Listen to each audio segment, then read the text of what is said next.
ನಾನು 1957 ಸಿನಿಮಾ ಫೀಲ್ಡಿಗೆ ಬಂದೆ. ಆವಾಗಿನಿಂದ ಎಷ್ಟೋ ಹಾಡುಗಳನ್ನು ಹಾಡಿದೆ, ಎಲ್ಲ ಭಾಷೆಗಳಲ್ಲೂ. ಆದರೆ ಮುಂಚೆ ಎಲ್ಲ ನಾನು ತುಂಬ ಜಾಸ್ತಿ ಹಾಡಿದ್ದು ಕನ್ನಡ ಸಾಂಗ್ಸೇ.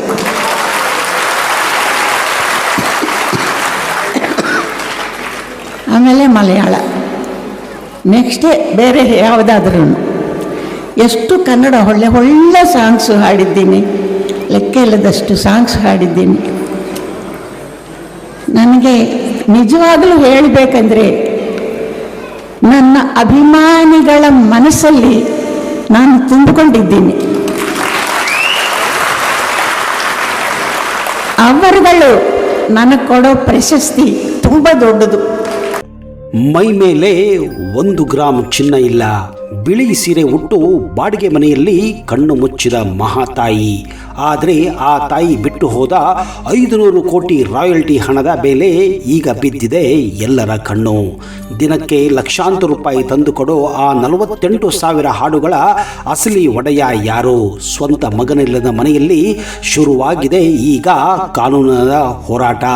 ಜಾನಕಮ್ಮ ಅಂದರೆ ಎಸ್ ಜಾನಕಿ ಬರೆದಿಟ್ಟ ಆ ಸೀಕ್ರೆಟ್ ವಿಲ್ನಲ್ಲಿರೋ ಆ 3ನೇ ಭಾಗ ಯಾರಿಗೆ ಸೇರಿದ್ದು ಅಂತ ಗೊತ್ತಾದ್ರೆ ನೀವು ಕೂಡ ಬೆಚ್ಚಿ ಬೀಳುತ್ತೀರಾ. 6 ದಶಕಗಳ ಕಾಲ 20ಕ್ಕೂ ಹೆಚ್ಚು ಭಾಷೆಯಲ್ಲಿ 48,000ಕ್ಕೂ ಹೆಚ್ಚು ಹಾಡುಗಳನ್ನು ಹಾಡಿರುವ ಎಸ್ ಜಾನಕಿಯವರ ಆ ಕಾಲದಲ್ಲಿ ಅತಿ ಹೆಚ್ಚು ಸಂಭಾವನೆ ಪಡೆದಿರುವ ಗಾಯಕಿಯಾಗಿದ್ದರು. ಅವರ ಒಟ್ಟು ಆಸ್ತಿಯ ಮೌಲ್ಯ ಸುಮಾರು 500 ಕೋಟಿ ಅಂದಾಜು ಇದರೊಂದಿಗೆ ಅವರ ಹಾಡುಗಳಿಂದ ಬರುವ ರಾಯಲ್ಟಿ ಹಣವು ಪ್ರತಿ ವರ್ಷ ಅವರ ಖಾತೆಗೆ ಜಮೆಯಾಗುತ್ತದೆ. ಕೋಟ್ಯಾಂತರ ರೂಪಾಯಿ ಆಸ್ತಿ ಇದ್ದರೂ ಬಾಡಿಗೆ ಮನೆಯಲ್ಲಿ ವಾಸವಿದ್ದಿದ್ದು ಯಾಕೆ ಎನ್ನುವುದು ಹಲವಾರು ಜನರ ಪ್ರಶ್ನೆಯಾಗಿದೆ. ಹೌದು, ಚೆನ್ನೈ ಮತ್ತು ಹೈದರಾಬಾದ್ನಂತಹ ಮಹಾನಗರಗಳಲ್ಲಿ ಐಷಾರಾಮಿ ಬಂಗಲೆ ಇದ್ದರೂ ಜಾನಕಮ್ಮನವರು ತಮ್ಮ ಕೊನೆಯ ದಿನಗಳನ್ನು ಕಳೆದು ನಮ್ಮ ಮೈಸೂರಿನ ಒಂದು ಸಾಮಾನ್ಯ ಬಾಡಿಗೆ ಮನೆಯಲ್ಲಿ. ದೊಡ್ಡ ಬಂಗಲೆಗಳ ನಿರ್ವಹಣೆಯಿಂದ ತಮಗೆ ಬೇಕಾದ ನೆಮ್ಮದಿ ಮತ್ತು ಆಧ್ಯಾತ್ಮಿಕ ಶಾಂತಿಗಾಗಿ ಅವರು ಈ ನಿರ್ಧಾರವನ್ನು ತೆಗೆದುಕೊಂಡಿದ್ದರು. ಮೈ ಮೇಲೆ 1 ಗ್ರಾಮ್ ಬಂಗಾರ ಧರಿಸದೆ ಬಿಳಿ ಸೀರೆ ಮತ್ತು ವಿಭೂತಿ ಧರಿಸಿ ಸನ್ಯಾಸಿಯಂತೆ ಸರಳ ಜೀವನವನ್ನು ನಡೆಸುತ್ತಿದ್ದರು. ಅನೇಕ ವರ್ಷಗಳ ಹಿಂದೆಯೇ ಪತಿಯನ್ನು ಕಳೆದುಕೊಂಡಿದ್ದ ಅವರಿಗೆ ಏಕೈಕ ಆಸರೆಯಾಗಿದ್ದು ಅವರ ಸ್ವಂತ ಮಗ ಮುರಳಿ ಕೃಷ್ಣ. ಆದರೆ ಇತ್ತೀಚೆಗೆ ಮಗನು ಕೂಡ ಅನಿರೀಕ್ಷಿತವಾಗಿ ಮರಣ ಹೊಂದಿದ್ದರಿಂದ ಅವರು ತೀವ್ರವಾಗಿ ಮಾನಸಿಕವಾಗಿ ಕುಗ್ಗಿ ಹೋಗಿದ್ದರು. ಎಸ್ ಜಾನಕಿ ಅವರಿಗೆ ಒಬ್ಬ ದತ್ತು ಪುತ್ರರಿದ್ದಾರೆ ಎನ್ನುವ ವಿಚಾರ ಚಿತ್ರರಂಗದ ತೀರಾ ಆಪ್ತ ವಲಯದಲ್ಲಿ ಹೊರತುಪಡಿಸಿ ಸಾಮಾನ್ಯ ಸಾರ್ವಜನಿಕರಿಗೆ ಅಥವಾ ಅವರ ಅಭಿಮಾನಿಗಳಿಗೆ ಹೆಚ್ಚಾಗಿ ಈ ವಿಷಯ ಗೊತ್ತಿಲ್ಲ. ಸದಾ ಲೈಮ್ಲೈಟ್ನಿಂದ ದೂರವಿದ್ದ ಈ ಸಾಕು ಮಗ ಎಸ್ ಜಾನಕಿಯವರ ಬದುಕಿನ ಕೊನೆಯ ಹಂತದಲ್ಲಿ ಅತ್ಯಂತ ಪ್ರಮುಖ ವ್ಯಕ್ತಿಯಾಗಿ ಹೊರಹೊಮ್ಮಿದ್ದರು. ಹಾಗಾದ್ರೆ ಆ 500 ಕೋಟಿ ಆಸ್ತಿ ಮತ್ತು ಆ ವಿಲ್ನಲ್ಲಿ ಬರೆದಿದ್ದು ಏನು ಅಂತ ಈಗ ವಿಷಯ ಬಹಿರಂಗವಾಗಿದೆ. ಹಾಗೂ ಆ ಆಸ್ತಿಯನ್ನ ಯಾವ ರೀತಿ ಅವರು ಭಾಗ ಮಾಡಿದ್ದಾರೆ ಅನ್ನೋದು ಒಂದೊಂದಾಗಿ ಹೇಳೋಕೆ ಈಗ ಹೋಗ್ತಾ ಇದ್ದೀನಿ. ಮೊದಲ ಹಾಗೂ ಅತಿ ದೊಡ್ಡ ಪಾಲು ಸೊಸೆ ಮತ್ತು ಮೊಮ್ಮಗಳಿಗೆ. ಜಾನಕಮ್ಮನವರ ಸ್ವಂತ ಮಗನಾದ ದಿವಂಗತ ಮುರಳಿ ಕೃಷ್ಣ ಅವರು ಇತ್ತೀಚೆಗೆ ಅನಿರೀಕ್ಷಿತವಾಗಿ ನಿಧನವಾಗಿದ್ದರು.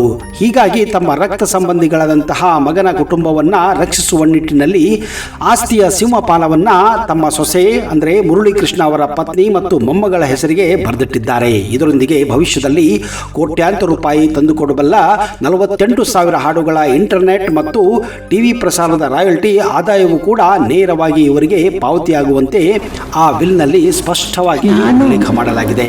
2ನೇ ಪಾಲು ಸಾಕು ಮಗ ಅಂದರೆ ದತ್ತಪುತ್ರನ ಭವಿಷ್ಯಕ್ಕಾಗಿ ಇಡಲಾಗಿದೆ. ಸ್ವಂತ ಮಗನ ಅಗಲಿಕೆಯ ನಂತರ ಜಾನಕಿ ಮಾನಸಿಕವಾಗಿ ತುಂಬಾ ಕುಗ್ಗಿದಾಗ ಅವರ ಕೊನೆಯ ದಿನವರೆಗೂ ನೆರಳಾಗಿ ನಿಂತು ಮೈಸೂರಿನ ಬಾಡಿಗೆ ಮನೆಯಲ್ಲಿ ಅವರ ಸಂಪೂರ್ಣ ಆರೈಕೆ ಮಾಡಿದ್ದು ಇದೇ ಸಾಕು ಮಗ. ಇವರ ನಿಸ್ವಾರ್ಥ ಸೇವೆ ಹಾಗೂ ಭವಿಷ್ಯವನ್ನ ಗಮನದಲ್ಲಿಟ್ಟುಕೊಂಡು ಆಸ್ತಿಯಲ್ಲಿ ಒಂದು ಗೌರವಯುತವಾದಂತಹ ಮತ್ತು ದೊಡ್ಡ ಪಾಲನ್ನ ಈ ದತ್ತು ಪುತ್ರನ ಹೆಸರಿಗೆ ಮೀಸಲಿಡಲಾಗಿದೆ. ಸಹ ದತ್ತು ಮಕ್ಕಳಿಗೆ ಸಮಾನ ಈ ಪಾಲು ಅವರಿಗೆ ಕಾನೂನುಬದ್ಧವಾಗಿ ಖಚಿತವಾಗಿದೆ. ಇನ್ನು 3ನೇ ಪಾಲು ನಿಜಕ್ಕೂ ಅಚ್ಚರಿಯನ್ನ ವ್ಯಕ್ತಪಡಿಸುತ್ತದೆ. ಸಮಾಜಮುಖಿ ಕಾರ್ಯಗಳು ಮತ್ತು ಚಾರಿಟೇಬಲ್ ಟ್ರಸ್ಟ್ಗೆ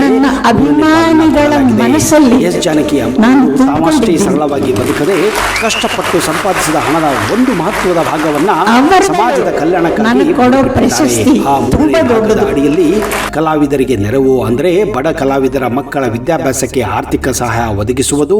ಎರಡನೆಯದು ಅನಾಥಾಶ್ರಮ ಮಕ್ಕಳಿಗೆ ಧನ ಸಹಾಯ, ಅಂದರೆ ನಿರ್ಗತಿಕರು ಮತ್ತು ಅನಾಥರ ಆಶ್ರಮಗಳಿಗೆ ನಿಯಮಿತವಾದಂತಹ ಧನ ಸಹಾಯವನ್ನು ಮಾಡುವುದಾಗಿದೆ. ಇನ್ನು ಗ್ರಾಮೀಣ ಭಾಗದ ಪ್ರತಿಭಾವಂತ ಗಾಯಕರಿಗೆ ಉಚಿತ ಹಾಗೂ ಸೂಕ್ತ ವೇದಿಕೆಯನ್ನು ಕಲ್ಪಿಸುವ ನಿಟ್ಟಿನಲ್ಲಿ ಮೈಸೂರು ಅಥವಾ ಬೆಂಗಳೂರಿನಲ್ಲಿ ತಮ್ಮದೇ ಹೆಸರಿನಲ್ಲಿ ಒಂದು ದೊಡ್ಡ ಸಂಗೀತ ವಿಶ್ವವಿದ್ಯಾಲಯವನ್ನು ಸ್ಥಾಪಿಸಲು ಈ ಹಣವನ್ನು ವಿಶೇಷ ಚಾರಿಟೇಬಲ್ ಟ್ರಸ್ಟ್ಗೆ ಬರೆದಿಟ್ಟಿದ್ದಾರೆ ಅಂತ ಹೇಳಲಾಗುತ್ತಿದೆ. ಹೌದು, ಭಾರತೀಯ ಕಾಪಿರೈಟ್ ಕಾಯ್ದೆಯ ಪ್ರಕಾರ ಗಾಯಕರು ನಿಧನದ ನಂತರವೂ 60 ವರ್ಷಗಳ ಕಾಲ ಅವರ ಹಾಡುಗಳಿಗೆ ರಾಯಲ್ಟಿಯಲ್ಲಿ ಹಣ ಬರುತ್ತದೆ. ಪ್ರತಿದಿನ ಟಿವಿ, ರೇಡಿಯೋ, ಇಂಟರ್ನೆಟ್ ಅಲ್ಲಿ ಪ್ಲೇ ಆಗುವಂತಹ 48,000 ಹಾಡುಗಳಿಂದ ಬರುವ ಆ ಆದಾಯವು ಅವರ ಕಾನೂನುಬದ್ಧ ವಾರಸುದಾರರಂತಹ ಸೊಸೆ ಮತ್ತು ಮಕ್ಕಳಿಗೆ, ಅಂದರೆ ಮೊಮ್ಮಕ್ಕಳಿಗೆ ತಲುಪುವಂತೆ ಆ ವಿಲ್ನಲ್ಲಿ ಸ್ಪಷ್ಟವಾಗಿ ಉಲ್ಲೇಖ ಮಾಡಲಾಗಿದೆ. ಹೌದು ಸ್ನೇಹಿತರೆ, ಇತ್ತೀಚೆಗೆ ಎಸ್ ಜಾನಕಮ್ಮನವರು ತೀರಿಕೊಂಡ ನಂತರ ಇಡೀ ಕರ್ನಾಟಕವೇ ಶೋಕದಲ್ಲಿ ಮುಳುಗಿತ್ತು. ಪಿ.ಬಿ. ಶ್ರೀನಿವಾಸ್ ಅವರ ಕಂಠದಲ್ಲಿ ತುಂಬ ಡೆಪ್ತ್ ಇದೆ, ಬೇಸ್ ಇದೆ, ಭಾವಯುಕ್ತವಾಗಿ ಹಾಡ್ತಾರೆ. ಸಂಗತಿಗಳು ಅದೇ ಬಿರ್ಕಾಗಳು ಸ್ಪೀಡಾಗಿ ಚೆನ್ನಾಗಿ ಬರುತ್ತೆ. ಏನು ಹೇಳೋದು, ತುಂಬ ಒಳ್ಳೆ ಸಿಂಗರ್. ಹೌದು ಸ್ನೇಹಿತರೆ, ಇತ್ತೀಚೆಗೆ ಎಸ್ ಜಾನಕಮ್ಮನವರು ತೀರಿಕೊಂಡ ನಂತರ ಇಡೀ ಕರ್ನಾಟಕವೇ ಶೋಕದಲ್ಲಿ ಮುಳುಗಿತ್ತು. ಆದರೆ ನಿಮಗೆ ಕೋವಿಡ್ ಸಮಯದಲ್ಲಿ ಇನ್ನೊಬ್ಬ ಗಾಯಕ, ಅಂದರೆ ಎಸ್ ಜಾನಕಿ ಅಂದ ತಕ್ಷಣ ನೆನಪಿಗೆ ಬರುವ ಇನ್ನೊಬ್ಬ ಗಾಯಕ SP ಬಾಲಸುಬ್ರಹ್ಮಣ್ಯ ಅವರು ಕೂಡ ನೆನಪಾಗುವುದು ಸಹಜವೇ. ಅವರ ಸಾವು ಕೂಡ ಅಷ್ಟೇ ನಿಗೂಢವಾಗಿತ್ತು.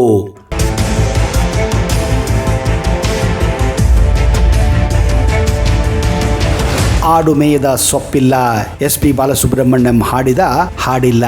ಹೌದು, ಡಾಕ್ಟರ್ SP ಬಾಲಸುಬ್ರಹ್ಮಣ್ಯಂ ಅವರು ಹುಟ್ಟಿದ ದಿನ ಜೂನ್ 4, 1946.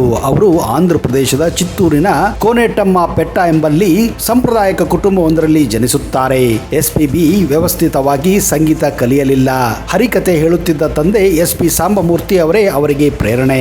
ಹಾಡುವುದನ್ನ, ಹಾರ್ಮೋನಿಯಮನ್ನ, ಕೊಳಲನ್ನ ತಮ್ಮಷ್ಟಕ್ಕೆ ತಾವು ನುಡಿಸುತ್ತಾ ಸಂಗೀತ ಪರ್ವತವೇ ಆದರೂ ಮುಂದೆ. ಆಗೊಂದು ಯುಗ ಇತ್ತು. ತೆಲುಗಿನಲ್ಲಿ ಘಂಟಸಾಲ, ತಮಿಳಿನಲ್ಲಿ TM ಸೌಂದರರಾಜನ್, ಕನ್ನಡ ಹಾಗೂ ತಮಿಳಿನಲ್ಲಿ P.B. ಶ್ರೀನಿವಾಸ್, ಹೀಗೆ ಒಬ್ಬೊಬ್ಬರು ಒಂದೊಂದು ಭಾಷೆಯ ಚಿತ್ರರಂಗದಲ್ಲಿ ಸಾರ್ವಭೌಮರಾಗಿದ್ದರು. ಆದರೆ SP ಬಾಲಸುಬ್ರಹ್ಮಣ್ಯಂ ಚಿತ್ರಕ್ಕೆ ಬಂದು ಈ ಎಲ್ಲ ಭಾಷೆಗಳಿಗೂ ಮುಂದೆ ಹಲವಾರು ದಶಕಗಳವರೆಗೆ ಸಾರ್ವಭೌಮರಾಗಿ ಮೆರೆಯುತ್ತಾರೆ. ಒಮ್ಮೆ ಅವರು ತಮಿಳು, ತೆಲುಗಿನಲ್ಲಿ ಒಂದೇ ದಿನದಲ್ಲಿ 19 ಗೀತೆಗಳನ್ನ ಮುದ್ರಿಸಿದ್ದರು.